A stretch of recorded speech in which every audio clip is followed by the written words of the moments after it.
सर्वप्रथम मैं अपने गुरु शिव के चरणों में प्रणाम निवेदित करता हूँ। उपस्थित सभी गुरु भाई गुरु बहना के चरणों में प्रणाम निवेदित करता हूँ। साहब हरिद्रानंद दीदी नीलम आनंद के चरणों में प्रणाम निवेदित करता हूँ। अपने सीनियर शिव शिष्य संजय कुमार यादव के चरणों में प्रणाम निवेदित करता हूँ। आज शिव चर्चा के प्रसंग में जिस विषय पर शिव चर्चा करनी है वह विषय है शिव शिष्टता मानवता को सिखाती है। जो शिव शिष्य का परिचय है। प्रश्न बहुत ही छोटा और गंभीर है। मैं सभी गुरु भाई गुरु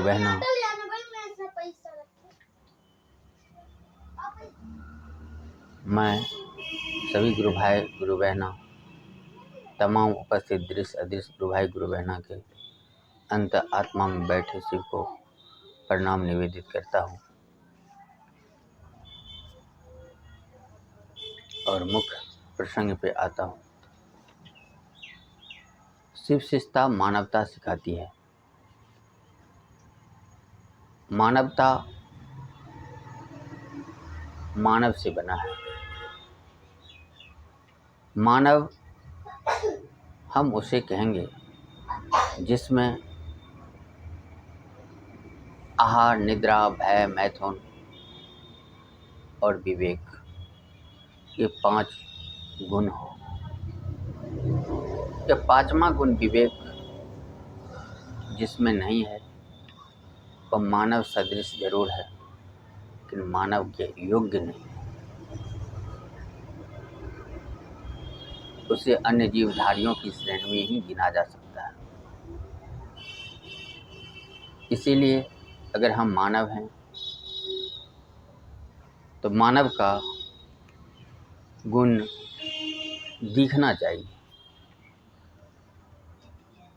यह विवेक हर हमेशा अच्छाई के लिए आपका मार्गदर्शन करती है और जब हम अच्छे कार्य की ओर उन्मुख न होकर के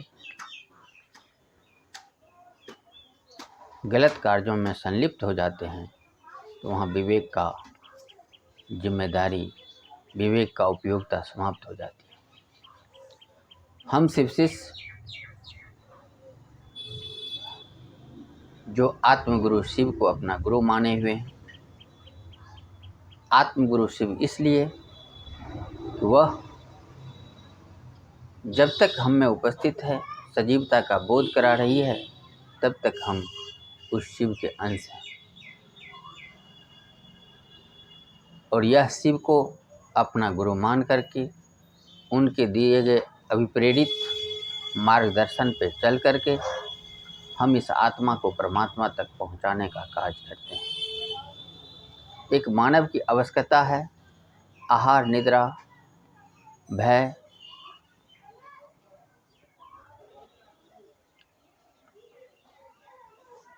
मैथुन ये 4 संसारी धर्म अर्थ काम और मोक्ष इस 4 संसारिक कार्यों के अलावा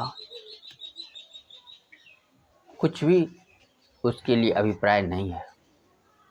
यह अंतिम मोक्ष की जो जिज्ञासा है इसी जिज्ञासा को पाने के लिए यह मोक्ष होता क्या है। संसारिक जीवन चक्र जन्म और मरण के चक्र से छूट जाना ही मोक्ष है। इस जीवन चक्र में तब तक हम आते रहेंगे जब तक हमें इस माया के प्रति आकर्षण रहेगा।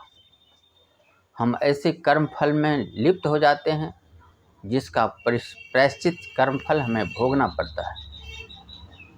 वह शिव लेस मात्र भी आपके कर्मों में दुर्गुण रहेगा अवगुण रहेगा तो वह स्वीकार्य नहीं होगी। उस दुर्गुण और अवगुण को नाश करने के लिए अपने गुरु शिव से दया मांगते हैं। अगर उनकी दया हो जाए फिर वह अवगुण तिरोहित हो जाता है, समाप्त हो जाता है। फिर आपका जीवन, आपकी आत्मा परमात्मा से मिल सकता है और जीवन शिवमय हो जाता है। इसीलिए मानवता का गुण, मानव में प्रेम करना, दया का भाव रखना, करुणा का भाव रखना, जरूरतमंद को सहयोग करना, परोपकार करना, सहिष्णुता के साथ जीना,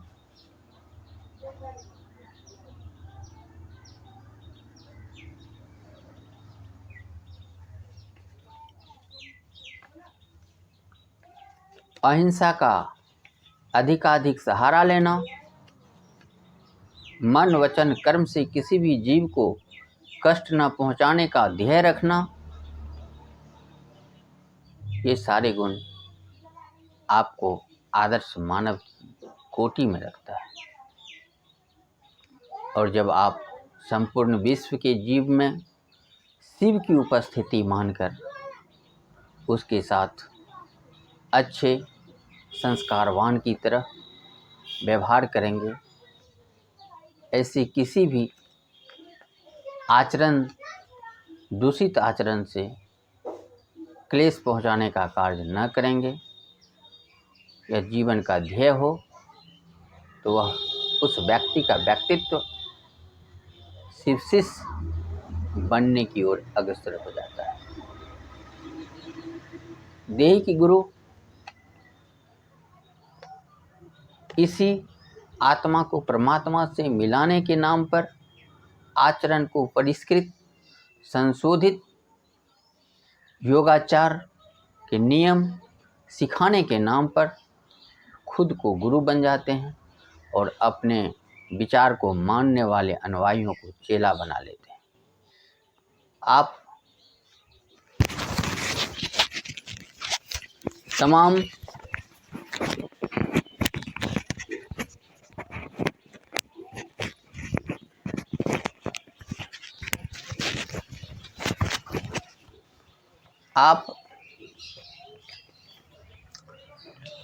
सभी गुरु भाई गुरु बहना जिन्होंने शिव को गुरु माना है, या तो साकार रूप में मान रहे हैं या निराकार रूप में।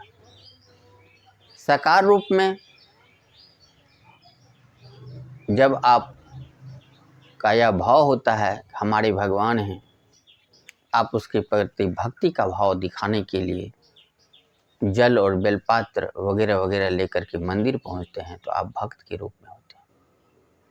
लेकिन जब आप अपने भीतर उपस्थित आत्म शिव को अपना गुरु मानकर उनसे अभिप्रेरित होकर सभी जीवात्माओं के साथ मानवीय संवेदनाओं की लेकर मानवीय गुणों को अपनाने का कार्य करते हुए इस सांसारिक जीवन में जीते हैं, संभव है कि आपसे कुछ ऐसे कार्य भी हो जाएंगे जो अन्य के लिए अनुकूल ना हो।